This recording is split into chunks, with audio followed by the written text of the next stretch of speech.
ప్రజల ఆర్థిక వ్యవస్థ, ఉత్తమమైన జీవన ప్రమాణాలు వీటి చుట్టూ రాజకీయాలు జరుగుతాయి. కానీ భావోద్వేగాల చుట్టూ జరుగుతున్నాయి. ఇది ఎక్కడికి తీసుకువెళ్తుంది? భావోద్వేగాలు కూడా తెచ్చిపెట్టుకున్నవి. కేవలం వ్యక్తుల అధికార కాంక్ష చుట్టూ తిరుగుతున్నాయి. ప్రజల్ని బలిపశువులను చేయాలి అంటే ఈ రెండు మౌలికమైన విషయాలు సామాన్యులకు అర్థం కాకుండా ఇది మన దేశంలో జరుగుతుంది. సార్, అవినీతి లేదా బ్లఫ్ చేయడం అనేది ఇంతగా నరాల్లో ఇది ఎలా ఇంకింది సార్? మనం ఎన్నో ప్రభుత్వాలు, ఎన్నో పార్టీలు అవినీతి మీద ఉద్యమాలు చేసి అధికారంలోకి వచ్చారు. కానీ మార్పు కనిపించలేదు. దాంతో సార్, బ్యూరోక్రసీ స్వేచ్ఛగా స్వచ్ఛందంగా పనిచేయాలి. అటువంటి వాళ్ళ స్వేచ్ఛ స్వతంత్రాన్ని కోల్పోయినప్పుడు మళ్ళీ ఇంకో ప్రభుత్వం అధికారంలోకి రాగానే ఈ అధికారులు మళ్ళీ ఇబ్బంది పడ్డారు. ఇక్కడ అధికారులు పాపం నలిగిపోతున్నారు అనుకోవచ్చు సార్. కృష్ణని మీ ప్రశ్నలో ఆర్తి ఉంది, అమాయకత్వం ఉంది. అమాయకత్వం ఏంటంటే ఎక్కడ సమస్య వచ్చిందంటే వ్యక్తిగత ఎజెండా. మంచివాడిని మనం పెంచే ప్రయత్నం చేయటం లేదు, చెడ్డవాడిని తుంచే ప్రయత్నం చేయటం లేదు. దాంతో అది సార్, ప్రగతిశీల రాజకీయాలు ప్రతీకార రాజకీయాలుగా మారుతున్నాయి. ప్రజాస్వామ్య మనగడ ఎలా ఉండదు? అధికారం లేకపోతే బతకలేని వాళ్ళు ఉండరు. కానీ వాళ్ళు ఏమైంది, అధికారంలో చచ్చిపోతాను అనుకుంటున్నారు. చాలా మంది ఎందుకో తెలియకుండా, అసలు ఏంటో అర్థం కాకుండా ఈ సోషల్ మీడియా హక్కులు, పరిధులు, వాక్ స్వాతంత్రం ఎంతవరకు ఉండొచ్చు? విమర్శ పెడితే బండబూతులు పెడితే, ద్వేషాన్ని రెచ్చగొడితే, హింసను రెచ్చగొడితే దాన్ని క్షమిస్తే ఆ దేశానికి పుట్టగతులు ఉంటారు. అది ఖచ్చితంగా. కులగణన ఆవశ్యకత ఏంటి? కులం పేరుతో రాజకీయం రచ్చ చేయడం కోసం. నేను నిర్మహటంగా చెప్తాను, కొందరు నన్ను తిడతారు, నాకు తెలుసు. నమస్తే, welcome to Magnet TV, care of KV special talk షోకి స్వాగతం. ఈ రోజు మనతో పాటు ఉన్నారు లోక్సత్తా స్థాపకులు, మాజీ ఐఏఎస్ ఆఫీసర్ జయప్రకాష్ నారాయణ గారు. ఎంత మాట్లాడతారు సార్? నమస్కారం సార్. నమస్తే కృష్ణవేణి. సార్, ప్రజల ఆర్థిక వ్యవస్థ, ఉత్తమమైన జీవన ప్రమాణాలు వీటి చుట్టూ రాజకీయాలు జరగాలి. కానీ భావోద్వేగాల చుట్టూ జరుగుతున్నాయి. ఇది ఎక్కడికి తీసుకువెళ్తుంది సార్? భావోద్వేగాలు కూడా తెచ్చిపెట్టుకున్నవి. కేవలం వ్యక్తుల అధికార కాంక్ష చుట్టూ తిరుగుతున్నాయి. దానికి ప్రజల్ని బలిపశువులను చేయాలి అంటే ప్రజల ఉద్రేకాన్ని రెచ్చగొట్టాలి. కాబట్టి కులమో, మతమో, ప్రాంతమో, కొన్ని సందర్భాల్లో భాష, మరొకటో మనం వాటిని వాడుకుంటున్నాం. మీరు అన్నట్టుగా రెండు పక్కల కూడా మార్పులు రావాలి. ప్రజలకేమో ఇది మన పన్నుల డబ్బు, మన డబ్బుతో మనం పోషిస్తున్నాం, కానీ మనం బెచ్చగళ్ళం కాదు, వాళ్ళు మనకు దానకరులు కాదన్న భావాన్ని మనం చెప్పట్లా. అర్థం కాక వాళ్ళు ఏదో మనకు దానం చేస్తున్నారు అనుకుంటున్నారు సామాన్యులు చాలామంది. అలాగే మన ఓటు వల్ల వాళ్ళు నిలబడ్డారు, కానీ వాళ్ళ వల్ల మనం బతకట్లా, మనం బానిసలం కాదు. ఈ రెండు మౌలికమైన విషయాలు సామాన్యులకు అర్థం కాకుండా మనం కప్పెట్టేసాం. ఏదో ఓటు ఉంది, ఓటు తర్వాత అరుపులు, కేకలు, పడబొబ్బలు, ఉద్యమాలు ఉన్నాయి. ఇది మన దేశంలో జరుగుతుంది. అక్కడ చైతన్యం కావాలి. రెండు, కనీసం ఆలోచించే నాయకత్వం. అందరూ రాజకీయంలో ఉన్నవాళ్ళు కానీ, పరిపాలన వాళ్ళు కానీ, చెడ్డవాళ్ళు కానీ చాలామంది నిజాయితీ పరులు ఉన్నారు, మనసు ఉన్న వాళ్ళు ఉన్నారు. వాళ్ళు కూడా ప్రవాహంలో పడుకొట్టుకుపోతున్నారు. కాబట్టి వాళ్ళు ప్రజల్లో చైతన్యం పెంచడానికి, వ్యవస్థను మరింత మెరుగుపరచడానికి, ప్రజలకు ఫలితాలు అందించడానికి ఏ మార్పులు కావాలి, విద్య ఎట్లా మార్చాలి, స్థానిక ప్రభుత్వాలు బలోపేతం చేసి ప్రజల్లో ఆలోచన పెంచి ఏర్పాటు ఎట్లా చేయాలి, ఇట్లా చట్టబద్ధ పాలన ఎట్లా ఉండాలి. చట్టబద్ధ పాలన లేకపోతే బడుతున్నది బరి అయితే సామాన్యుడు ఎప్పుడు నష్టపోతుంటాడు, ఎప్పుడు బలం ఉన్నాడు, డబ్బున్నాడు గెలుస్తుంటాడు. కాబట్టి దీని మీద దృష్టి పెట్టి ఆ మార్పు కోసం చేయాలి. అక్కడ అధికారంలో కూర్చున్న వాళ్ళు, నిజాయితీ పరులు కూడా అధికార క్రీడలో మునిగిపోయారు అభద్రతా భావంతో. ప్రజలేమో పాపం జీవన పోరాటంలో అలసిపోయిన వాళ్ళు, మన పన్ను డబ్బులతో పోషిస్తున్నాం, మన ఓటుతో వాళ్ళ అధికారులు పెట్టామన్న సంగతి మర్చిపోయినారు. ఈ రెండు మార్పులతో నిరాశ అక్కర్లేదు. మన ప్రజాస్వామ్యంలో గొప్ప విజయాలు సాధించాం, కానీ ఇంకా చేయాల్సింది చాలా ఉంది. సార్, అవినీతి లేదా బ్లఫ్ చేయడం అనేది మనం జీర్ణించేసుకున్నాం. అంటే ఇది ఉండదు అనే భ్రమేం లేదు. మన వ్యవస్థలో అది కామనే కదని, ఎవరి మీద అవినీతి ఆరోపణ వస్తే కూడా చాలా లేట్ తీసుకుంటాం కదా సార్. ఇంతగా నరాల్లో ఇది ఎలా ఇంకింది సార్ మనకి? కృష్ణవేణి, సామాన్యుల దృష్టిలో చూస్తే అడుగడుగున లంచం లేకుండా పనితరదనే వాతావరణం వచ్చినమాట వాస్తవం. దాంతో ఎన్నోసార్లు ఎన్నో ప్రభుత్వాలు, ఎన్నో పార్టీలు అవినీతి మీద ఉద్యమాలు చేసి అధికారంలోకి వచ్చారు. కానీ మార్పు కనిపించలేదు. దాంతో ఏంటంటే ఇక ఇది మారదలే అన్న భావం దాని నుంచే వచ్చింది. ఇది వాస్తవం కాదు. చాలా రంగాల్లో మారింది, అది మర్చిపోతాం మనం. మనిషికి మరుపు చాలా సహజం కాబట్టి ఎక్కడ అవినీతి పోయిందో అది మనకు గుర్తుండదు, కాబట్టి పోదు అనుకుంటున్నాం. ఉదాహరణకి మీరంతా పుట్టక మనపు నేను కరీంనగర్ జిల్లాలో ట్రైనింగ్ పొందాను, తర్వాత జిల్లాల్లో పనిచేశాను. ఆ రోజుల్లో సిమెంట్ 10 బస్తాలు కావాలని చెప్పంటే మీ తల్లిదండ్రులు కానీ మరొకళ్ళు కానీ మధ్యతరగతి కుటుంబాలు సబ్ కలెక్టర్ ఆర్డీఓ ఆఫీస్ ముందు నుంచి పడిగాపులు కాసి ఒక అర్జీ పెట్టుకుని వాళ్ళు ముద్ర వేయించుకోవాల్సిన అవసరం వచ్చేది. దానికోసం లంచాలు అవసరం అయ్యేది. ఇవాళ దేశంలో సిమెంట్ కావాలన్నా, స్టీల్ కావాలన్నా, మరొకటి కావాలన్నా కొరత లేదు. దర్జాగా మనకి ఇష్టం వచ్చింది కొనుక్కోవచ్చు. కంట్రోల్స్ పోయినాయి, అవినీతి పోయింది అక్కడ. మరి రైల్వే రిజర్వేషన్ ఆ రోజుల్లో మరంతా వెయిట్ లిస్ట్ అనేవాళ్ళు, దేవుడికి ఎరుక ఏం జరుగుతుందో మనకు అర్థం కాదు. అక్కడ పోయి టీటీ చేతిలో 10-20 పెడితే అప్పుడు మనకు బర్త్ ఖాళీ అయ్యేది, లేకపోతే లేదు. ఇప్పుడు కంప్యూటరైజేషన్ చేయగానే చాలా మేరకు అవినీతి పోయింది దాంట్లో. టెలిఫోన్ కావాలంటే ఆ రోజుల్లో గగనం, బాగా ఖరీదైన వాళ్ళు తప్ప టెలిఫోన్ గురించి ఆశించే హక్కే లేదు. కొన్ని ఎవరన్నా కోరుకున్నా కూడా చాలా డబ్బులు డిపాజిట్ చేసి కొన్నేళ్ళు వెయిట్ చేసి తర్వాత కాస్త గుస్తో మరి లంచం ఇచ్చి బతిమలాడి తెచ్చుకుని తప్ప ఇంకోట్లేదు. వాళ్ళు ప్రతి ఒక్కళ్ళకి మొబైల్ ఫోన్ ఉండదు. ఇంకొంచెం విదేశాలకు పోయే వాళ్ళకి పాస్పోర్ట్ కావాలంటే ఆ రోజు లంచం లేకుండా పాస్పోర్ట్ వచ్చేది కదా. ఇవాళ టెన్షన్గా మనకు అందుతోంది. కాబట్టి అవినీతి పెరుగుతోంది అన్నది వాస్తవం కాదు, చాలా రంగాల్లో తగ్గుతోంది. కాబట్టి నిరాశ కాకుండా మరి మిగతా రంగాల్లో తగ్గాలంటే ఏం చేయాలి, అక్కడ ఎందుకు తగ్గింది, ఇక్కడ ఎందుకు తగ్గటం లేదు, ఇది ఆలోచన పనులు చేసి ప్రజల్ని సమకూర్చాలి. అంతేగాని అవినీతి మన జీవితంలో భాగం అయిపోయింది, అవినీతి లేకుండా బతకలేదు, ఈ దేశం ఇంతే, ఇది ఏ రకంగానూ కరెక్ట్ అయిన వాదం కాదు. అవినీతి తగ్గుతోంది చాలా రంగాల్లో. కానీ మౌలికమైన సమస్య ఏంటంటే రాజకీయంలో ఎప్పుడైతే డబ్బులతో ఓట్లు కొనుగోలు చేస్తున్నామో, అంటే డబ్బు ఇచ్చి మాత్రం ఓటు పడుతున్నాను కాదు, డబ్బు లేకపోతే ఓటు పడుతున్న పరిస్థితి ఎప్పుడైతే వచ్చిందో ఓటర్లకు డబ్బులు పంచడం అనేది ఒక సర్వత్రా ముఖ్యంగా మన తెలుగు రాష్ట్రాల్లో, దక్షిణాదిన కర్ణాటక, తమిళనాడులో పెరిగిపోయింది. దాంతో కోట్ల రూపాయలు ఖర్చు, పేద దేశంలో 20-30 కోట్ల రూపాయలు అసెంబ్లీకి ఖర్చు పెడుతున్నారు ఒక నియోజకవర్గంలో ఒక అభ్యర్థి. దాంతో ఏదో రకంగా డబ్బులు సంపాదించకపోతే నడవదు. కాబట్టి కొన్ని రంగాల్లో అవినీతి పెరుగుతోంది. కాబట్టి దానివల్ల కారణాలు ఉన్నాయి. కారణాలు వెతికి పద్ధతులను ప్రవేశపెడితే అవినీతి ఇంకా ఖచ్చితంగా తగ్గుతుంది. నిరాశ వద్దు. రాజీ పడిపోవడం చాలా పొరపాటు, నిరాశ పడిపోవడం చాలా పొరపాటు. సార్, బ్యూరోక్రసీ స్వేచ్ఛగా స్వచ్ఛందంగా పనిచేయాలి, మనం వినడానికి కూడా బాగుంటుంది, అదే చెప్తారు అందరూ. కానీ ఏ ప్రభుత్వం అధికారంలో వస్తే ఆ ప్రభుత్వ ఎజెండానే భుజానికి ఎత్తుకొని పనిచేయాల్సిన దుస్థితి ఉంటుంది కొన్ని సిచ్యువేషన్స్లో.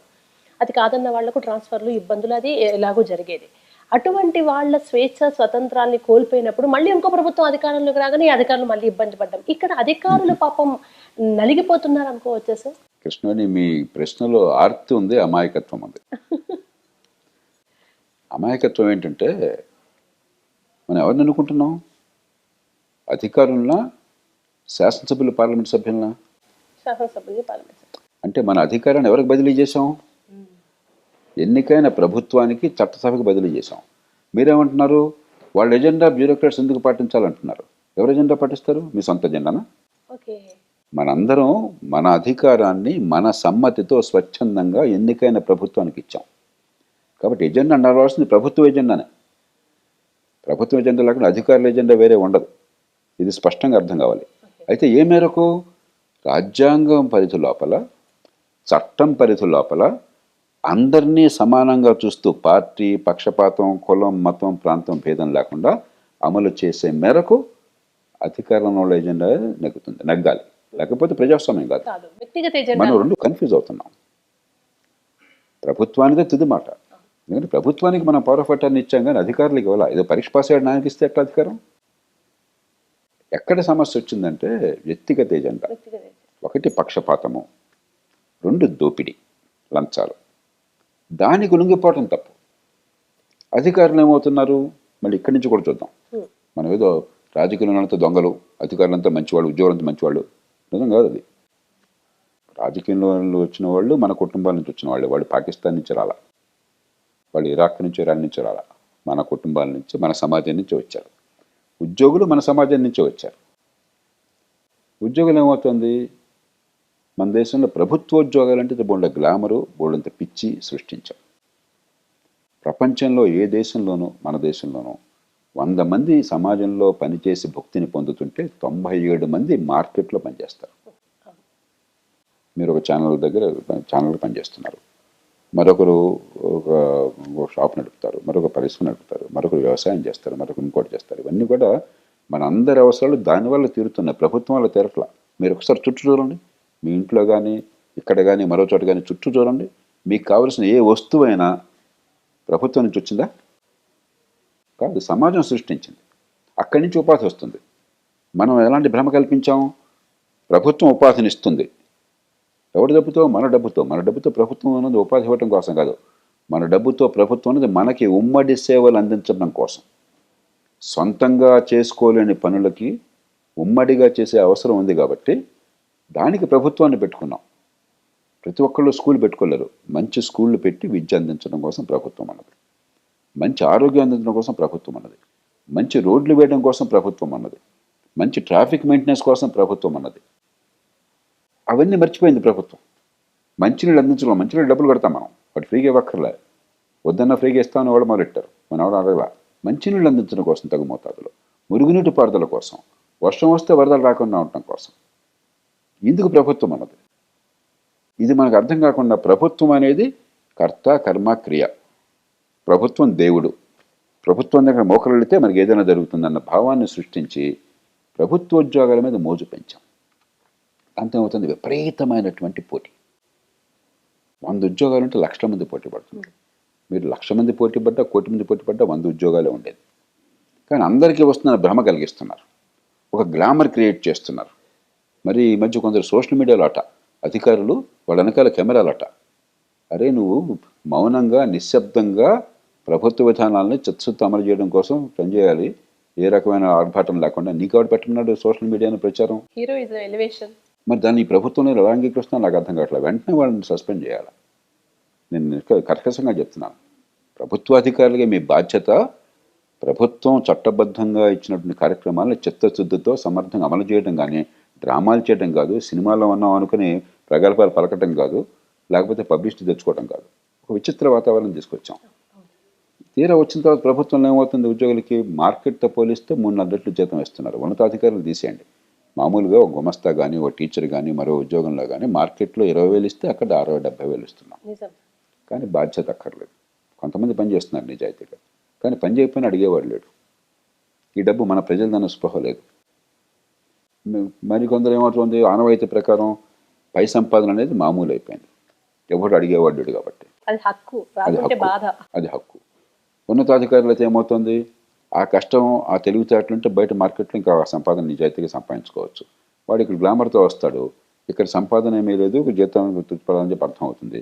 కానీ అక్రమంగా సంపాదించే మార్గాలు కనిపిస్తున్నాయి. వెంటనే వాడికి సమాజానికి మంచి అంటే మర్చిపోయి నన్ను పెంచుకోవటం ఎట్లా అని ఆలోచిస్తాడు. దాంతో రాజుని మించిన రాజభక్తి సమస్య అక్కడ వచ్చింది. పైవాడికి హుకుం జీ హుజూర్ అంటే మనం ఏదైనా చేసుకోవచ్చు, మనకు కావాల్సింది ఒకటి చేసి పెడితే మనం దోచేసుకోవచ్చు అని రాజుని మించిన రాజభక్తి, విశృంఖలమైన అవినీతి. సమాజం ప్రశ్నించట్లేదు, సమాజం గ్లామరైజ్ చేస్తోంది, జవాబుదారీగా ప్రశ్నించట్లేదు. కాబట్టి పరిపాలన యంత్రాంగంలో రాజకీయంలో లాగా మంచివాళ్ళు చాలామంది ఉన్నారు, కానీ మంచివాడిని మనం పెంచే ప్రయత్నం చేయటం లేదు, చెడ్డవాడిని తుంచే ప్రయత్నం చేయట్లేదు. దాంతో అధికారం దుర్వినియోగం అనేది ఒక వ్యవస్థలో అంతర్భాగం అయిపోయింది. అధికారం ఉంటే దోచుకోబిడ్డ నీ ఇష్టం.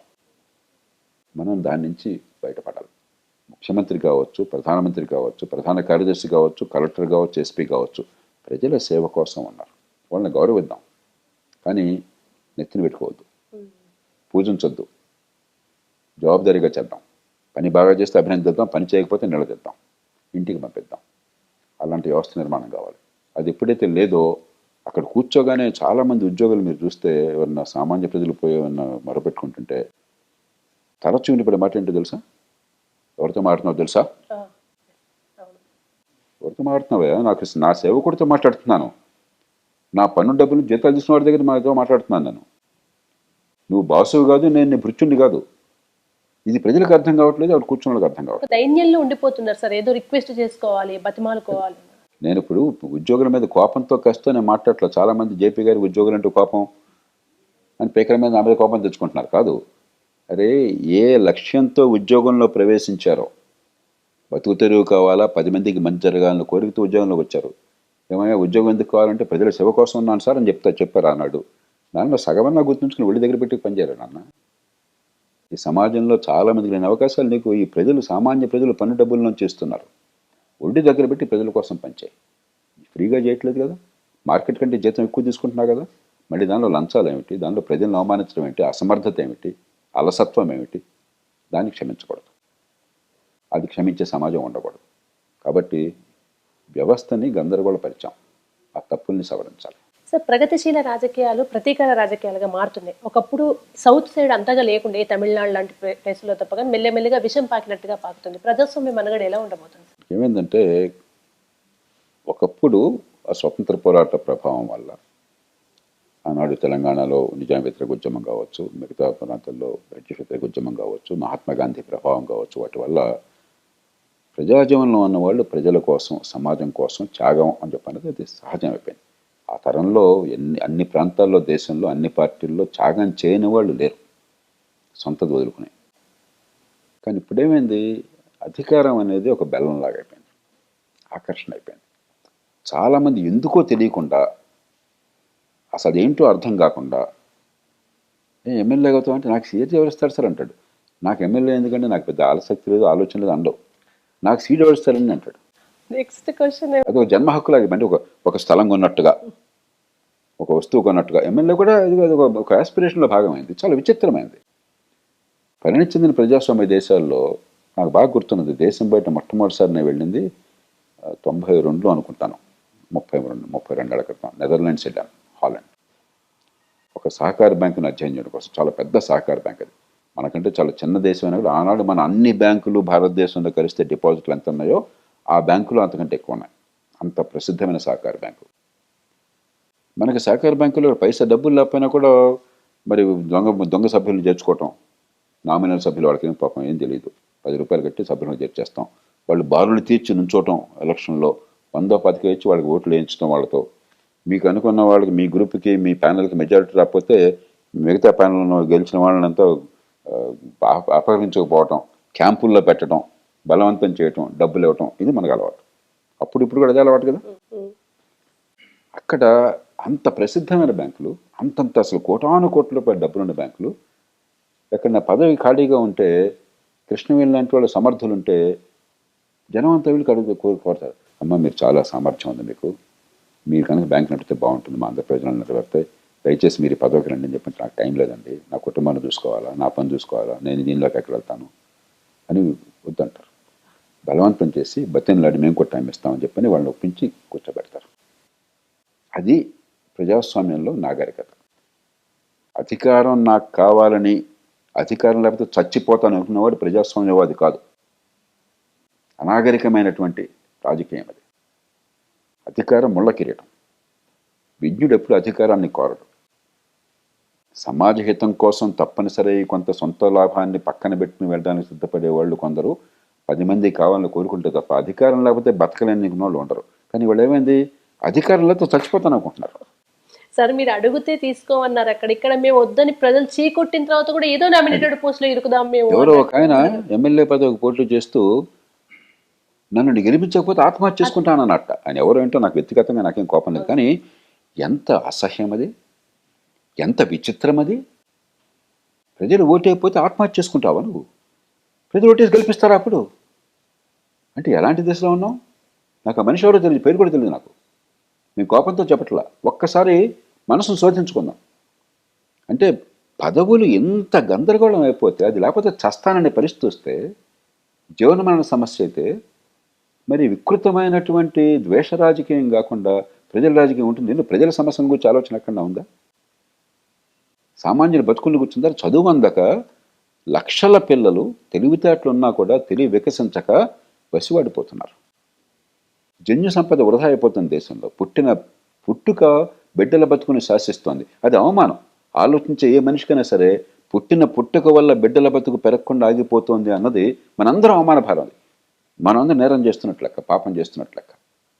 దాని మీద శ్రద్ధ ఉందా ఏమన్నా? 1000 కోట్లు ఖర్చు పెడుతున్నారు కానీ పిల్లలకి విద్య అందట్లేదే.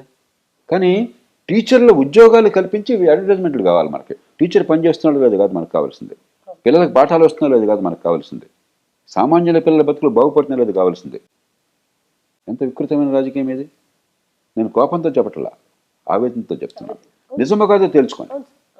ప్రేక్షకులు ఏ పార్టీకి చెందినా సరే మీ ఇష్టం వచ్చిన పార్టీ ఓటేసుకోండి. నేను చెప్తుంది నిజం కాదు అనుకుంటే మీరు నేను చెప్పిన మాటలు వినొద్దు, నేను చెప్పేది చూడొద్దు. నిజం అనుకుంటే పార్టీలని, కులాలని, మతాలని పక్కన పెట్టి ఒక్కసారి గుండె లోతుల్లోకి ఆలోచించండి. మన పిల్లల బతుకు ఎట్లా ఉంటుంది చెప్పండి. అది ప్రజలకు అర్థమైతే ఈ వికృత రాజకీయం తగ్గుతుంది. మనం ఎందుకు నేను ఇంత కర్కశంగా మాట్లాడుతున్నానంటే, మనం తెలిసి కూడా ఈ మూర్ఖత్వాన్ని ఉపేక్షిస్తే సమాజానికి నిష్కృతి ఉండదు. నిజము తెలిసినవాడు నిజము చెప్పని నాడు ప్రజకు జరుగుని కీడు అన్నాడు కొనలాం పదాల్లో ఆరుద్ర గారు. నిజాన్ని నిర్భయంగా చెప్పడం నేర్చుకోవాలి. నిజాన్ని కులం, మతం, పక్షపాతం లేకుండా మన మనసులో కూడా శోధించాను. నాలో తప్పు ఉంటే నేను కూడా ఆలోచించాలి. కొన్ని సందర్భాల్లో మనం కూడా వివిధ కారణాల వల్ల, వివిధ వాసనల వల్ల తెలియక పొరపాట్లు చేయొచ్చు.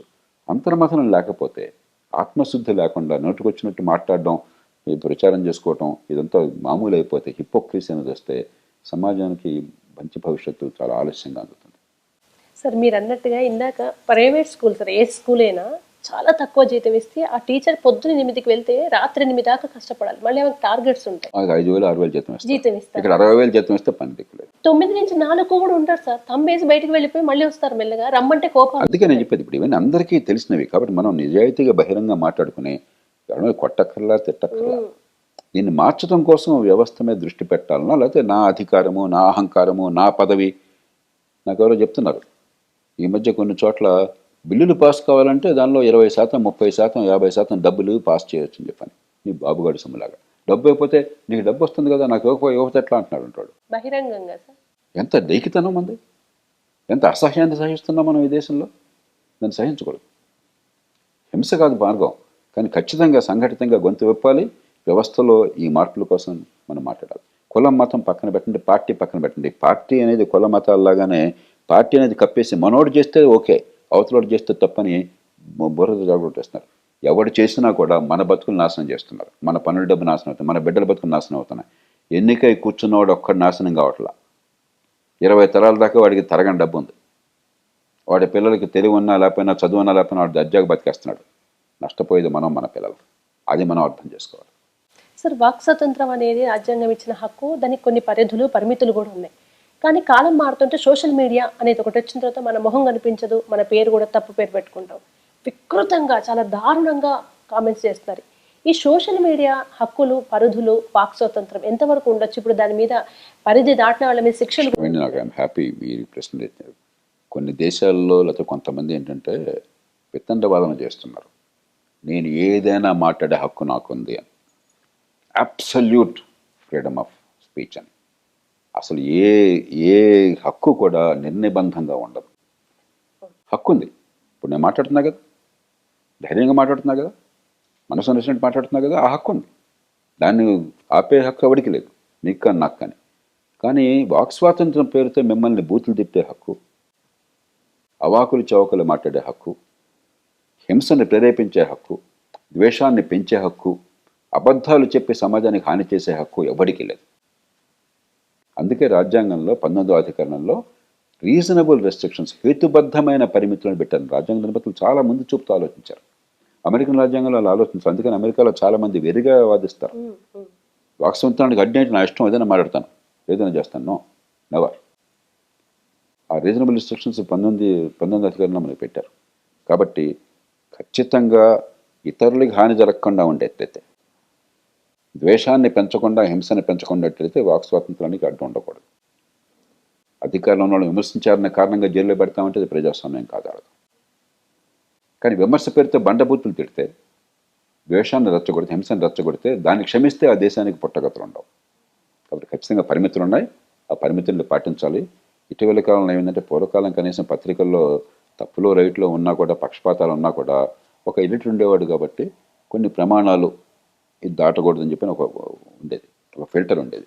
ఇప్పుడేమవుతుంది, బహిరంగ చర్చ అంటే ప్రజలు, సామాన్య ప్రజలు అనాల్సిన అవసరం ఎందుకు?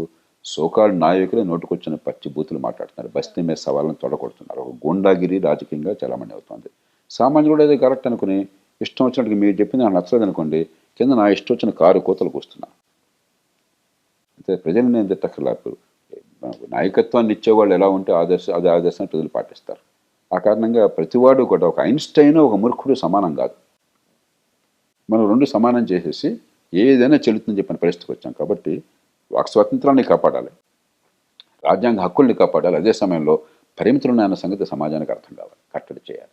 ఒక టీచర్ అవలీలగా అన్నారు కానీ మనసు చివుక్కుమని, సరే క్లాస్లో బాగా అల్లరి చేస్తుంటే నేను అక్కడే ఉన్నా, క్లాస్ రూమా అసెంబ్లీయా అన్నారు వెంటనే. అంటే ఎంత చాలా సినిమాల్లో చూస్తున్నాం మనం అసెంబ్లీ క్లాస్ రూమ్ అని చెప్పన్నది మన దురదృష్టం. అది మనకి ఒకప్పుడు ఆ నాయకులు వివేకానంద ఉన్నారు అక్కడ, లేకపోతే మహాత్మా గాంధీ, మరొకళ్ళు అంబేద్కర్, ఆ నాయకులు ఆదర్శంగా మన పిల్లలకు చెప్తున్న వాళ్ళం, వాళ్ళ నాయకులు పేర్లు పెట్టేవాళ్ళం మనం. ఇవాళ ఒకసారి నాయకులు గుండె గుండె మీద చేవేసి చెప్పాలి, మీ పేర్లు పెట్టాలని ఎవరన్నా ఉపలాట పడుతున్నారు. పేరు పెడితే తిట్టినట్టే కదా. మీరు అధికారంలో ఉంటే మీకు నమస్కారం పెట్టొచ్చు, వంగి దండం పెట్టొచ్చు, భయంతోనో లేకపోతే ఏదో మీ మంచి కోరికతోనో మరో కారణంగానో. కానీ నిజంగా మా పిల్లలు మీలాగా ఎదగాలి అని కోరుకున్న వాళ్ళు ఎంతమంది ఉన్నారో ఆలోచించుకోండి. కాబట్టి రాజకీయంలో చాలా కేవలం చట్టాలు మాత్రమే కాదు, అంతర్మథనం కావాలి. మనం ఎందుకోసం ఉన్నామని. మీ బతుకు మీరు బతకండి, ఎవరు వద్దంటలేదు. హాయిగా బతకండి, వ్యాపారం చేసుకోండి, మీ కుటుంబాన్ని పోషించుకోండి, ఎవరు వద్దంటలేదు. ఎందుకు ప్రజాజీవనం నాశనం చేస్తారు? ఆసక్తి లేకుండా, ఆ సామర్థ్యం లేకుండా, ఆ సంకల్పం లేకుండా ఎందుకు మీకు కూడా ఇది ఒక ఆస్తిలాగా, ఒక సంపాదనలాగా ఎందుకు నాశనం చేస్తారు? ఆ ప్రశ్న వాళ్ళు వేసుకోవాలి, ఆ ప్రశ్న మనం అడగాలి, ఓటు వేసి వాళ్ళని అడగాలి. సార్, కులగణన అనేది గవర్నమెంట్ చేపట్టింది తెలంగాణలో. ప్రజలు ఎంత భయపడుతున్నారంటే వాళ్ళ వ్యక్తిగత వివరాలు ఇవ్వడానికి అధికారులకు చుక్కలు చూపిస్తున్నారు. వస్తే మేము ఇవ్వము, ఎందుకు ఇవ్వాలి, మా ఆధార్ నెంబర్ ఎందుకు ఇవ్వాలి, ఎంత అవేర్ చేస్తున్నప్పటికీ అసలు ఈ కులగణన ఆవశ్యకత ఏంటి, భవిష్యత్తులో దాని ఫలితాలు ఎలా కృష్ణమణి నేను బహిరంగ చెప్పాను ఎన్నోసార్లు. కులగణన వేరు, రిజర్వేషన్లు వేరు. భారతీయ సమాజంలో ఏకాభిప్రాయం ఉన్నది, పుట్టుకతో వివక్ష పొందిన వర్గాలకి రిజర్వేషన్లు అవసరమని నిర్ణయించుకున్నాం. దానిలో కాస్త ఎక్కువలు తక్కువలు ఉంటే అవసరమైన మార్పులు తెప్పులు చేసుకుంటాం. కానీ ఈ దేశంలో ఏకాభిప్రాయం, పార్టీలను అంగీకరిస్తున్నాయి, ప్రజలు మొత్తం మీద ఆమోదిస్తున్నారు. దానికి కులగణనకి సంబంధం లేదు. లేనప్పుడు కులగణన ఎందుకు పెడుతున్నారు? కులం పేరుతో రాజకీయం రచ్చ చేయడం కోసం. నేను నిర్మహటంగా చెప్తాను, కొందరు నన్ను తిడతారు నాకు తెలుసు. దీనికి మీకు అందే ఫలితాలకి మధ్య సంబంధం లేదు. కులం స్పృహని మన కర్మ కొద్దీ ఈ దేశంలో కులం అన్నమాట వాస్తవం. కులం కారణంగా కొన్ని వర్గాల మీద వివక్ష ఉన్నమాట వాస్తవం. ఆ వివక్ష పోవడం కోసం మనం ప్రయత్నం చేయాలి. అది పక్కన పెడితే ఉన్న కొద్దిగా కులం స్పృహ తగ్గించి నేను కృష్ణవేణితో మాట్లాడితే కృష్ణవేణి కులం ఏంటన్న ఆలోచన నాలో పెంచాలా? కృష్ణవేణి కులంతో సంబంధం లేకుండా కృష్ణవేణి గుణగణాలను బట్టి, మీ వల్ల సంబంధానికి ప్రయోజనాలను బట్టి మిమ్మల్ని అంచనా వేయాలా? ఏది కోరుకుంటే, ఎలాంటి సమాజాన్ని కోరుకుంటున్నాం మనం? ఒక మనిషిని చూడగానే కులమే గుర్తుకొస్తే మనకి, ఆ కులం గురించే మనం చర్చ పెట్టుకుంటే సమాజంలో కులం స్పృహ పెంచుతున్నామా, కులం స్పృహ తగ్గిస్తున్నామా? మీరు కులం ఎందుకు పెడుతున్నారు? ఎందుకు పెడుతున్నారు మీరు? కాబట్టి తిరస్కరించే హక్కు ప్రజలకు ఉన్నది. ఎవడు వచ్చి నువ్వు ఇల్లు ఏంటి, నువ్వు కులం ఏంటి అడిగే హక్కు ఎవడికి లేదు. మా ఇంటికి వచ్చారు, నేను ఇంటికి లోపలికి వెళ్ళిపోతుంటే కారిడార్లో కనిపించారు. కులగన్న సార్ అన్నారు, మీ నా సంగతి తెలుసు కదా అని. తెలుస్తారని చెప్పన్నాడు. ఇంటికి వెళ్ళండి అన్నారు, వెళ్ళిపోయారు.